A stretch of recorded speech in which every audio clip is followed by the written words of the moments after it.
All right, yeah, well, excited to be back in the Valley. We got 2 left, so we get 12 days a year that we get to play, and usually most years we get 7 in the Valley, so it's always special. Really, it's been an amazing environment all year. Administration and fans, everybody's just done a great job. I mean, the stadium looks beautiful. I actually had some people in here last week that have never been to a game, and they've been a lot of different places, and they just couldn't say enough great things about the environment that we have here. So it's always a special time when we get a chance to play at home, and then it's military appreciation, as Ross said, and it means a lot anywhere, but especially here at Clemson, with very deep just heritage here. Obviously being a military school and then special every year, but there's a lot going on in our world right now. So I know it's going to mean a lot to a lot of people. There's a lot of great men and women that sacrifice for all of us to be able to do what we do. We're covering a game, coaching a game, and that, not to minimize that. We're passionate about what we do, and it's important, but big picture wise, there's a lot of things going on, and so it's a great time to be able to honor our military and their sacrifice and their families, and so and again, Clemson just does an amazing job. So I look forward to that every year. We got a lot of military kids on our team. And so it's just always a special week. And then you're playing Georgia Tech, so a team that is really playing with a lot of confidence. They, I guess they're 3 out of their last 4, made a change at D coordinator. Ironically, he played for me at Alabama. He was a walk-on tight end for me, Big Kev. I've known him for a long, long time. But they're doing a lot of good things, man. I think Brent's done a great job, really instilling a lot of toughness in that team. Not just that, but a lot of belief. You don't win a game like they won at Miami without a team that's just fighting to the end. And that's exactly what happened, and made a couple key plays down the stretch to win that one. Offensively, they are scoring a bunch of points. They're very balanced. I think they're doing a great job, creative in what they do, getting the ball to their playmakers. I mean, they've got three receivers that really jump out at you, and 12 is a punt returner for them as well. He's averaging a bunch of yards in the return game, but 8, 13, those guys, it's going through them. Number 11 is a really good player. 4, but everything starts with the quarterback. I mean, he's averaging 7.2 a carry, and the quarterback run game has been a real problem. Looks very similar to Duke, from a explosive standpoint with the quarterback. He's made a lot of big plays, a bunch of big plays. North Carolina game was crazy to watch that, both sides, to see how that game kind of played out. But he's made a ton of plays, whether it be scrambles, quarterback counter, power read, a lot of different things that he's done. And then they've made a bunch of big plays downfield. I think 13. He's averaging 17 yards of reception. He's really, really fast. He can run by you, and so he can double move you as well. So he's got a quick start to him. But just very impressed with who they are and what they've been able to do in the last 3 games in particular. They've averaged 300 yards rushing a game in the last 3 games. So that'll get your attention quick. So big challenge for our defense, not just in stopping their personnel, but schematically they do some good stuff with their motions and their shifts, and they trying to create some soft edges and get the ball in space to their playmakers and create some explosives off of that. So a really good group. And the same thing over on the defensive side.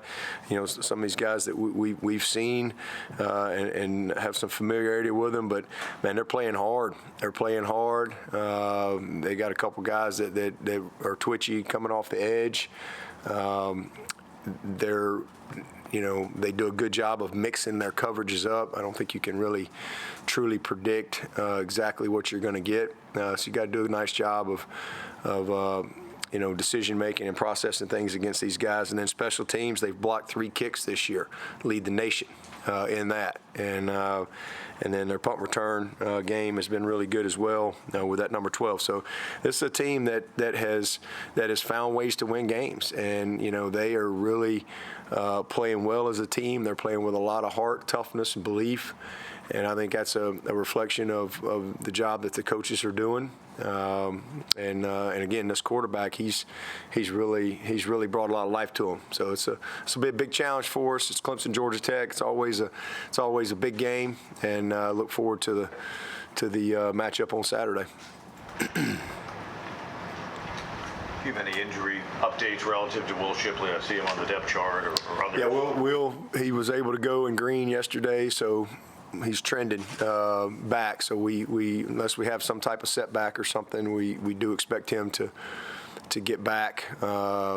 His head and all that's good. It's just been more a little bit just making sure his neck and everything is where it needs to be. But he looked good last night, so we'll see where he is today. Big day today and tomorrow. We'll be in pads both days and see how he responds to that. Others close who had to miss last week? Anyone else that's on the verge of getting back in who had to miss last week? We got so many guys out. You give me a name. Caleb Phillips. He's out. Nickens. Good chance we get him back. Sheridan. He's out. We're down to 18 days. So I mean, we're down to days. Yes.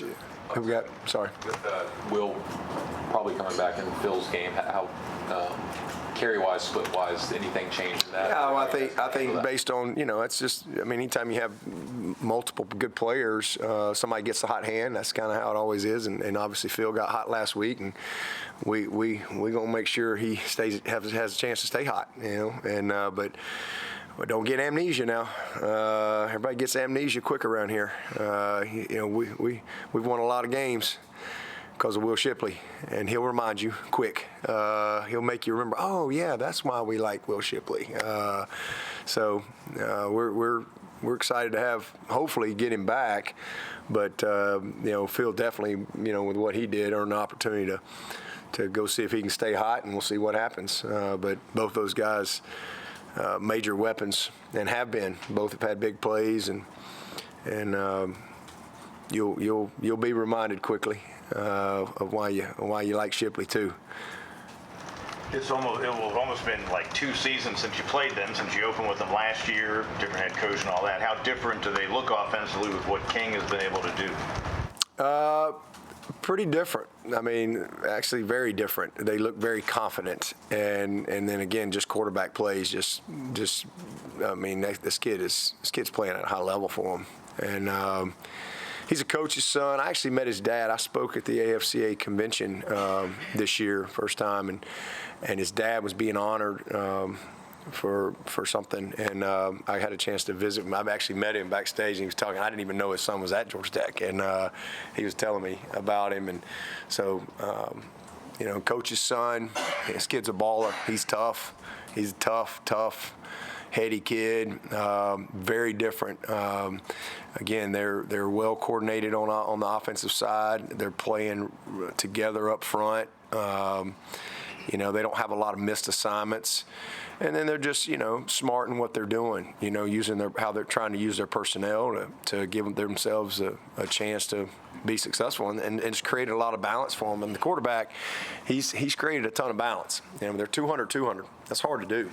That's really hard to do in today's football. Really, really hard. And so it's impressive. And very seldom, there's some type of motion shift, bunch. Type of deal pretty much every single snap.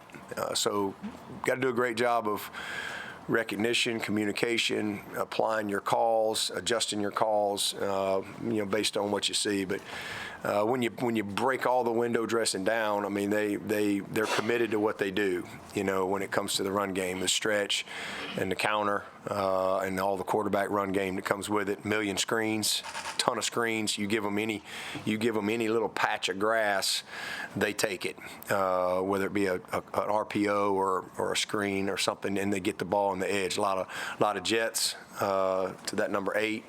So they've just done a nice job, I think, coordinating it and utilizing their personnel to the best of their ability. And they've grown their confidence, throughout the season. But it definitely starts with this quarterback. I mean, he's a good football player, tough kid.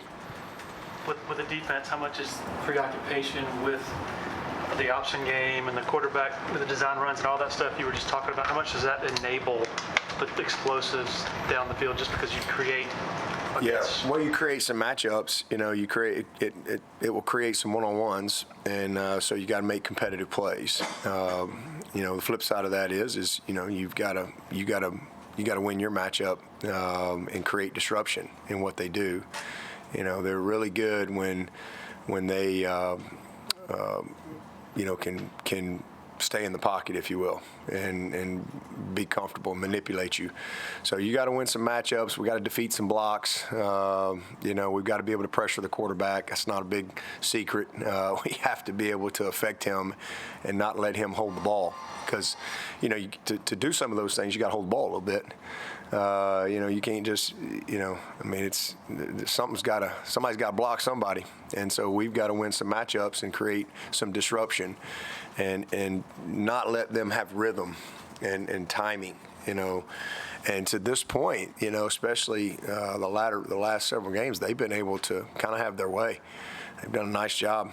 They really have. And again, it starts, to me, I think their offensive line's played really well as a group, as a unit. But this quarterback just understands the game, and he's crafty, and he'll ride that dang counter all the way, his long time, and next thing you know, he's not even running sometimes where he's supposed to go, but he's just smart enough to find the hole, and next thing you know, it's 30 yards. He's just a good football player, and really has a good presence to him. So he's a challenge. Got to be disciplined with your eyes, with all the stuff going on and the play action and stuff that's built into it, and you got to communicate, make sure everybody's on the same page. We got, especially what we did last week. The big plays came last week. We just turned guys loose. It's one thing to have a competitive play, right? Like, Dominique made a great play last week. Guy hits him in the backfield. Sometimes guys make plays. Those, you just tip your hat on those type of things. But when you got a guy running wide open because we didn't get the check to cover 3 on a pressure, those are things that frustrate you. And so we've got to do we got to just do a better job this week in making sure we all have the call and the check, especially with, again, all the motions that they do, and be on the same page. Because if you don't, they'll slip a guy by you in a heartbeat, and it's a big play. It kind of sounds maybe common sense, but how important was a win for this team right now? How have you seen the effect of it already, and why was that so important and so vital for you guys right now? Well, obviously we had some really tough losses. We just hadn't been able to finish, with overtime and one-score game and double overtime, and it's been tough losses and close, So it's good for them to be able to finish one, and certainly, helps their confidence. And not only that, you beat a really good team, and probably the least available personnel we've had all year. So I just think it gives them a lot of confidence, and it's just good for them to. Because they've worked hard and they've competed their tails off all year.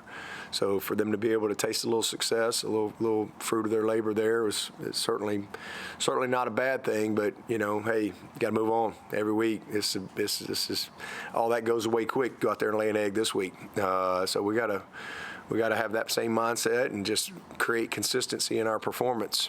In some areas. Some areas have been really good, and some others have been a little too inconsistent. And then certainly, say it every week, but the ball security part has been the Achilles heel for us. So best thing we can do to remedy that is go get a bunch of them, right? give us a little bit of money in the bank. And that's what happened last week. You mentioned winning matchups in this game against Georgia Tech. The physicality that you guys played with on Saturday against Notre Dame, how much of a point of pride has that been for you all in recent days? Well, it's really that game in particular because I thought they kicked our teeth in last year, and we didn't respond. I mean, they were just more physical. They were more ready to play, and I love the fight. The guys compete, and we've competed every game. That's the one thing I can say. This team has been physical every single week.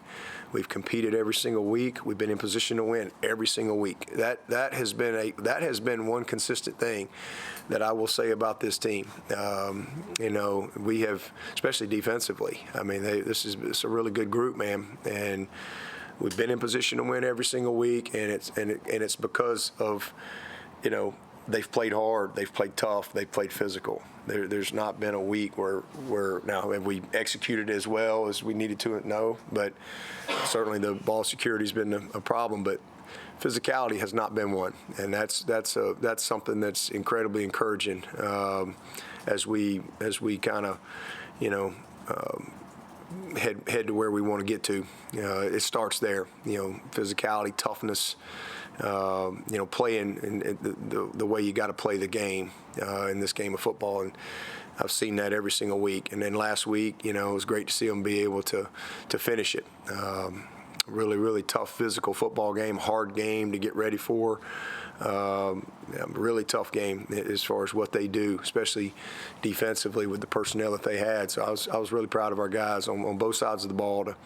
And that's what it takes, that type of mindset every single week. And then you got to create consistency in your performance from an execution standpoint, and that starts with consistency in your preparation. The Clemson Georgia Tech series isn't protected under the new ACC schedule. Just what is that rivalry meant to you, obviously, with recruiting and the proximity, just being able to play them every year? I mean, honestly, it hasn't been that big a deal recruiting-wise. Certainly when Paul was there, it wasn't. It'll get that way maybe with Coach Key and what they're doing, but we didn't recruit a lot of the same guys for a while. How long is it? This is one of the oldest ones, isn't it? Yeah, I mean 18. They've been playing this one a long time, and I think I'm correct. And Coach Howard used to always take the team there, right? Isn't this the team he pulled he faked he? I think was the first time they came here or something like that. Okay, yeah. He'd play there most time, and then didn't he fake everybody out and like put some guys on a train or something and had them out partying or something? And oh, that was Heisman. That was Heisman. Okay, all right. So anyway, a lot of history with these two teams, and even since I've been here, we've had a lot of big games with these guys. So got a lot of respect for Georgia Tech. It's a great program, and they're definitely on the rise. I think they're doing some good stuff. Dabo, we saw how hungry this team was after the NC State loss. Is there a difference being motivated by a loss versus being motivated by a win as you head into this week? It shouldn't be. I mean, in reality, maybe with young people, it certainly can be, but it shouldn't be. If you're going to be a great competitor, if last week's result impacts your mindset for this week, if last week's result impacts your will to prepare for this week, you're probably never going to be consistently great. You're probably going to be a little more up and down. Okay, it went great. All right, I'm ready to go prepare. All right, I played bad. We didn't get the result we want. Oh, now I'm not as motivated. You're not really ever going to be great. And that's why, when I first got this job, it's one of the things we always talked about. I mean, you get a chance to play every game. Every game is a season of its own. You have to look at it that way if you're going to have consistency. I mean, you have to. And I know that's hard to do, but that's what you have to do when you're in the arena and you are competing at the highest level. Last week's touchdowns don't carry over to this week, and neither do the mistakes. You've got to start over. Nobody cares, and so that's why we say windshield mentality. For 15 years around here, we've talked about a windshield mentality. Like, get your eyes out of the rearview mirror. It's always about what's next. It's about what's in front of you, and you have to respect every single opponent. if you prepare this week for Alabama different than you prepare next week for Charleston Southern, you're never going to be great. If who you play, if where you play, if what uniform you wear, if what time you play, if the weather you're playing in, if the result that you got last week, if all of those things dictate your effort, your physicality, your details, your passion for this week, you're never going to be great. You're never going to be great. You're going to be an inconsistent person, and you're going to be an inconsistent player. Now, having said that, I think momentum is a great thing. Momentum is winning is a habit. And so momentum is certainly a very positive thing when you can build that, for sure. I think I remember when you first took over, one of the first things you wanted to eradicate was that. Yeah. I mean, that's, again, I've always tell our guys, if you flew a drone over our practice and it's national, we're preparing for the national championship game, and you flew a drone over our practice and it's game 3 in September against,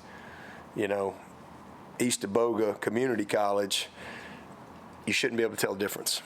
And if you do, we're not where we need to be. And when you kind of get from good to great, that's the mindset that you adopt as a player, as a coach, as a staff. You can't be affected by that stuff. You just can't. That's. Y'all have a job to do, and y'all are going to write about whatever the narratives are as it comes, week in and week out. That's what you're supposed to do. But we can't be affected by that stuff. You just can't. You have to. Oh man, we're playing this team this week. All right, I'm going to really study the tape. Oh, I'm going to really be ready for the meeting. It can't matter. It can't matter. To really truly be great, that's what we say. You have to prepare and play to a standard. And that is best here. It's not about being the best. It's about doing your best week in and week out, every single day, day in and day out, regardless of who you play, where you play, what your record is. It shouldn't matter. All right, you're 5-4, you're 9-0. It ain't got nothing to do with this week. And that's how you create consistency. And that's how we've created consistency here. We've been an unbelievably consistent program for a long, long time. And we'll continue to do that, and this is a year where I think there's opportunity to kind of reteach some of those things, but that's what it takes. And I think any coach, anybody who's been consistent over a long period of time, who's really lived that, will tell you that. You can't have a different mindset. You just can't, because then you're up and down. You're up and down, and every game has to be the biggest, and I know media does not like to hear that. A lot of times y'all be like, oh, that's coach speak, but it's really not. I mean, if you're going to be great, this is the biggest game of the year. And if y'all don't believe that, go lose it. You'll find out how big it is, right? It's the biggest game of the year. And when you create that mindset, you create consistency in your preparation. And when you create consistency in your preparation, your approach, your details, your effort, your habits, you create consistency in performance. And when you create consistency in performance, you will get consistency in results. And it's hard. It sounds easy, but it's not easy. It's really, really hard to do, especially when you're dealing with a lot of people, and especially when you're dealing with young people who in this world can be very affected by some, perception, narratives, noise, whatever it is. It's hard, but that's what it takes. Jeremiah Trotter Jr. A couple sacks last weekend. What makes him such an effective blitzer of quarterbacks? Well, all those things I just talked about, man. That guy, he is the epitome of consistency and preparation. That guy he's a worker. He loves to study the game.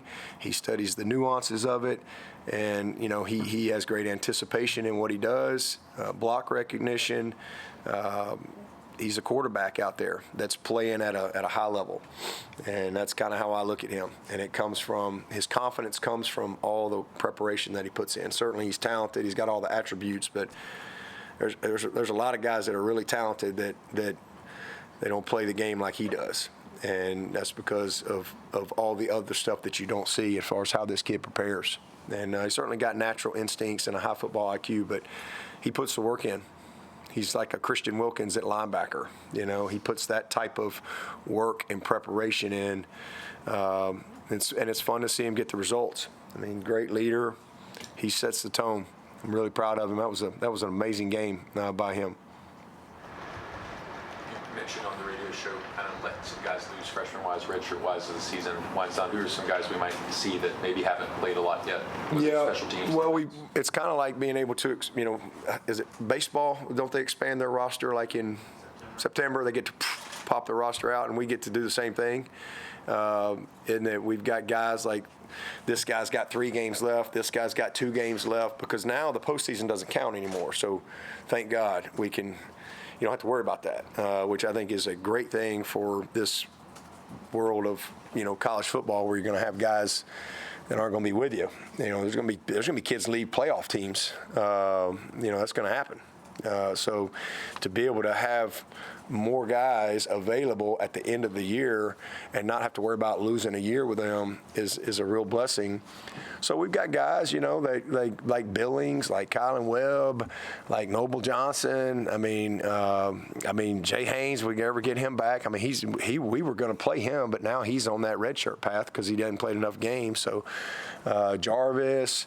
I mean, there's a bunch of those type of guys. Marcus Dixon, Trey, as we talked about, that Strozier, that all of a sudden now, you've got an expanded roster. Well, now you got more bodies, and it might just be special teams. It just might be maybe you're a little thin over here, and this guy's been playing. He's playing, you can, like a Barnes. All of a sudden, he's having to play. He's playing a ton of snaps. Well, maybe we could take him off a special team or two, and that be a Robert Billings or Webb or somebody like that who now has. These are really good players that, this is game 10. It's not like they're just got here, and they've been around a little bit, and they've practiced all year, and so it just gives you a little bit more. Personnel to be able to have available, especially here at home. Really the rest of the way, because we don't have a travel. We have a travel limit of 80 when we go on the road, but with South Carolina there is no travel limit since it's a non-conference game. So the rest of the way we pretty much have just a bigger pool of players, which is nice, because sometimes you're like you got a guy, but you don't want to waste a year. So the way it's worked out, we've got several guys that fit that category that we've been trying to hold. Steph Island Green would be another one that's got time now. Ojebwe, we're redshirting Ojebwe. He's got he's ready to roll. So just a few more options. Big Zack Owens. Ian unfortunately has been sick. In fact, he just got out of the hospital. He's really sick, but he's doing better now. But Zach's a guy that all of a sudden could hop in there, maybe get you a little depth and a little spark there too. So it's good to have CV. CV's another guy. Now we kind of know he's available as well. I mean, just really all across the board. Where do you have Zach working at? Guard. Yeah, he's at guard right now.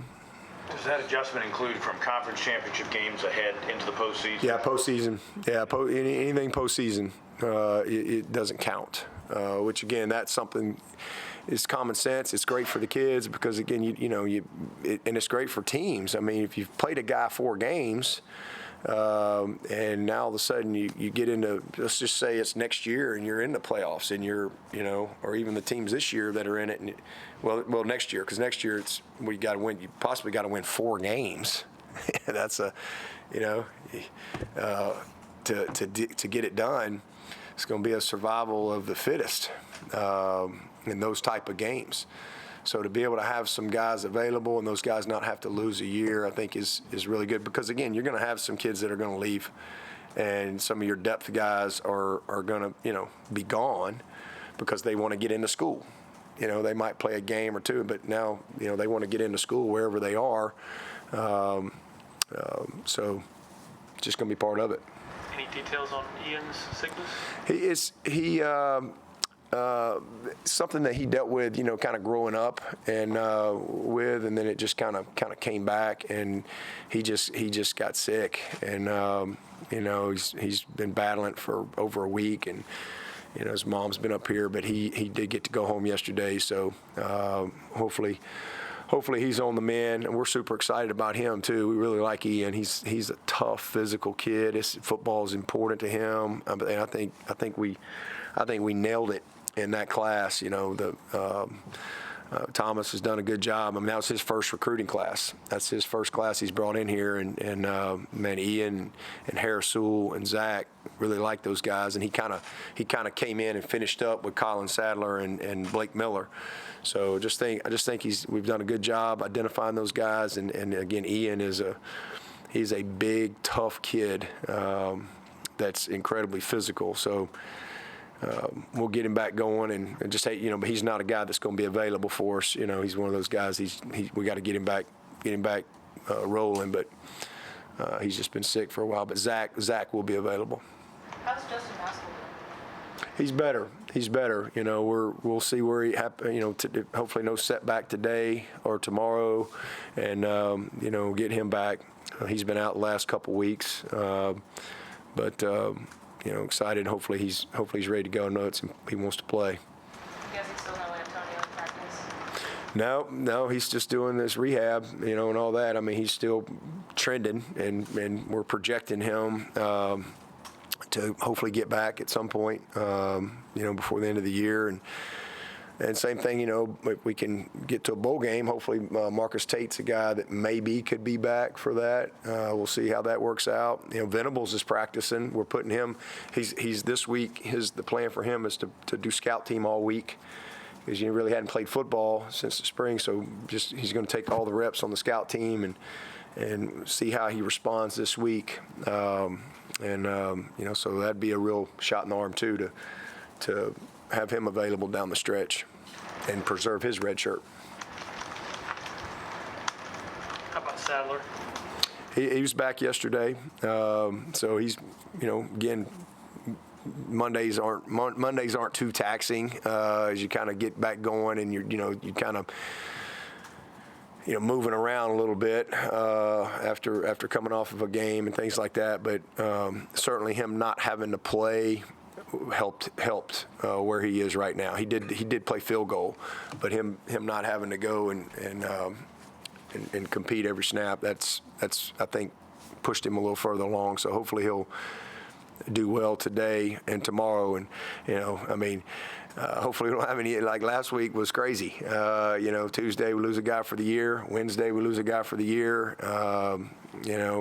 Cade really couldn't do competitive stuff till Wednesday. Tyler Brown couldn't really practice, so there was a lot going on last week. That's for sure. So hopefully we don't have to deal with all that this week. Did that limit Cade at all in the game? Limited him a little bit running. It wasn't a game where we knew he wasn't going to be running around a whole lot. But he's a lot better too, as well. Yeah. Any questions virtually for Coach? Anybody else in the room? I just have one random Football question I've been asking for a while. When was it determined around college football, I see it on your team, every team, that knee pads went away? And was that did the athletic trainers say, you know what, ligaments don't have anything to do with knee pads? When all the adults left the building, then no skill player wears knee pads anymore. Nobody cares. It's the craziest thing. Hey, how about the fact that guys don't wear mouthpieces, but they hang off their helmet? What are we doing? But hey, nobody cares, so whatever. I make my guys wear their mouthpieces. It's either in their mouth or don't wear one. I don't want to see it's like a fashion statement or something. Mouthpieces flying around all over the place. I don't understand it, but nobody cares. Used to, you had to wear a mouthpiece. Used to, you had to have your knee pads. Heck, when I was playing, you had to have a butt pad. Nobody cares about the butt no more. Hey, well, who cares? The old butt bone, who cares? I mean, you had to wear all those things, and they would check you, but I guess it's a rule, but I don't know. Nobody seems to care. I mean, you got guys out there with their pants rolled up to the mid-thigh, but hey. Just because you always hear about safety, every rule is made in college football these days about safety. Yeah, used to hear a lot of those things, but it's kind of selective now. Used to hear a lot of those things about this. We couldn't. That was one of the reasons we couldn't do certain things because of finals and player safety and all that. But then when it comes to some other things, that goes out the window. We want to start the season earlier, take the season longer. But player safety is not a concern when it comes to that stuff. But I don't know. I can't. I just coach the game, man. I don't worry about it.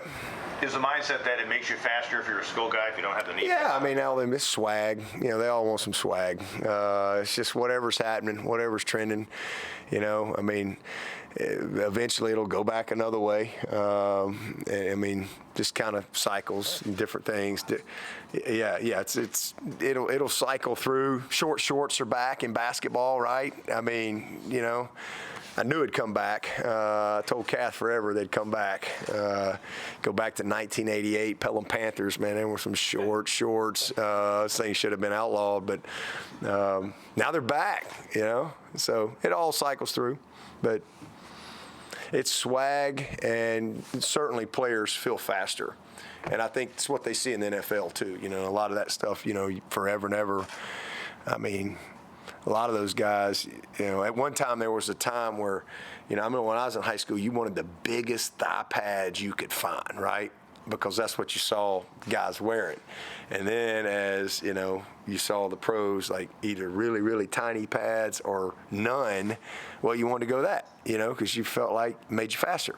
So I was the same way in college. I mean, we had to wear knee pads, but I'd have a small knee pad, and I'd take a little small knee pad, and that was my hip pad, back in those days. But just trendy and swag and whatever makes guys feel like they can play the fastest. I think that's what drives all that. Actually, I have another equipment question. Someone wanted me to ask, with your hats that you wear, you're wearing a Block C forward era, I guess, hat. Do you actually have a routine in terms of which hats you wear? Yep. Which games? I start wearing the Block C in November. I have for years and years and years. Every November I start wearing the Block C. Just kind of that's what I've always done. I've always won the Paul during what we call prime time, and then I go to the Block C, what we call the championship phase of our journey.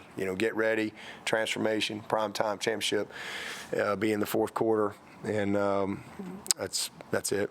I've done that for a long time. Is there a reason why? Just championship phase. I don't know. I've done it forever. I don't know. Nobody's ever asked me, but I've been doing that a long time.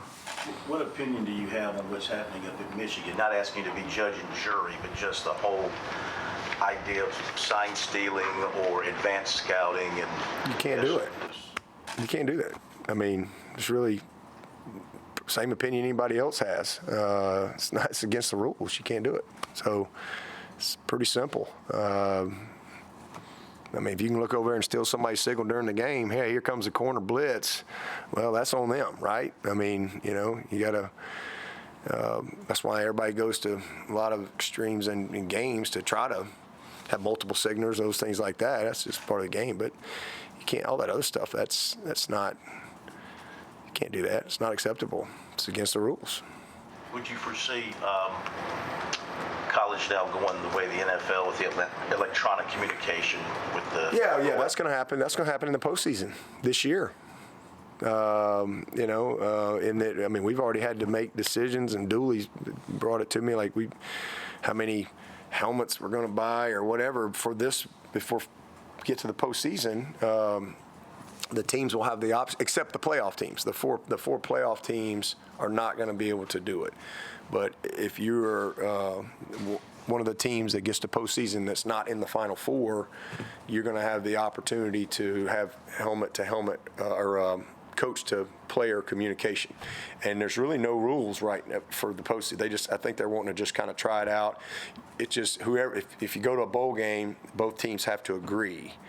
Okay, everybody could have one, or it's just the quarterback and maybe the linebacker or safety or something like that. So that's already going to happen. I mean, that's something I've been in favor of for a long time. Same thing with tablets. I don't understand why we can't have. It's like the craziest thing ever. You go to any high school game and they all have, iPads or whatever, TVs, and you can watch a little, and now, I don't understand that. We're the only level of football, I think, that isn't allowed to do that. Since you already did that. Yeah. We were, the satellite. Yeah. Philip Florenzo, he was telling us in the spring about trying to get in here, that he sent like 100 emails to Mike Dooley, and then eventually he remembers the tryout, and you said something to him like, when I met my wife, I knew that I wanted to marry her, and when I saw you, that I knew you were going to be a Tiger, or something like that. Do you remember? I don't remember that, but I remember seeing him after like 5 minutes. I was like, we want that guy. It was really easy. So we do two tryouts a year. We do one in August and we do one in the spring. And he was really good. It doesn't usually take long to evaluate some of these guys. And sometimes you don't have a spot, and so we create what we call an inventory. A walk-on inventory, because sometimes you have a spot that might pop open and you need a lineman or you need just a skill guy, and maybe he's a running back. We're like, hey, you're going to play corner. We need a just from a scout look. But that particular year, we were looking for another snapper, and we found Casperson in high school. We saw him, and he was a guy that came in as a preferred walk-on, but we didn't know anything about Florenzo other than he was going to try out.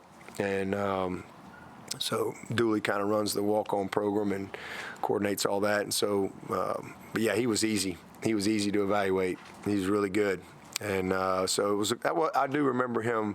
It was a cool moment because I think he was, nervous about it. But yeah, I just told him on the spot. I was like, "Yeah, man, you're in." And so it was a dream come true for him. It was something that he really, really worked hard for. Something I think he aspired to for a long time, and believed in himself, put the work in, and made it. So he's a great example to a lot of people. He put the work in. He chased his dream. He wasn't afraid to fail. He believed in himself when maybe some other people probably like, you're wasting your time. You're not going to make it. And here he is against Notre Dame, making one of the biggest plays in the game. Proud of him. Hey, Dabo, David with ESPN. I had a quick question for you. After your comments last week about, appreciating how hard it is to win and not having your joy stolen, I'm curious because I've heard this from other coaches privately, I'm curious if you had any other coaches in football or other sports maybe reach out and just say like, yeah, man, thanks for saying that. We're all thinking this too. You probably already know the answer to that. That's probably why you're asking me the question. You're good at your job, Dabo, and you're good at my job apparently. Yeah. So I would be telling you a lie, and you would know it. That was actually one of the cool things last week. Is I had a lot of coaches, like a lot of coaches that I don't talk to, that I don't even really have a relationship with, that reached out to me last week. I don't even really know what all I said, but I apparently said something that hit a nerve with some people in my profession. And so if one positive came from last week, I got a chance to meet some new people, but also got a chance to encourage a lot of coaches out there, and some very prominent people. And I had a lot of prominent current coaches, but also some very prominent former coaches that took it upon themselves to get my number and reach out to me last week, and I really appreciated that. It meant a lot. to me. And then again had an opportunity to just hopefully encourage and uplift some guys that I think are kind of in the fight in where they are in their career right now and what's going on in the world and in this profession. So that was a cool opportunity that the good Lord gave me last week, and thankful for that.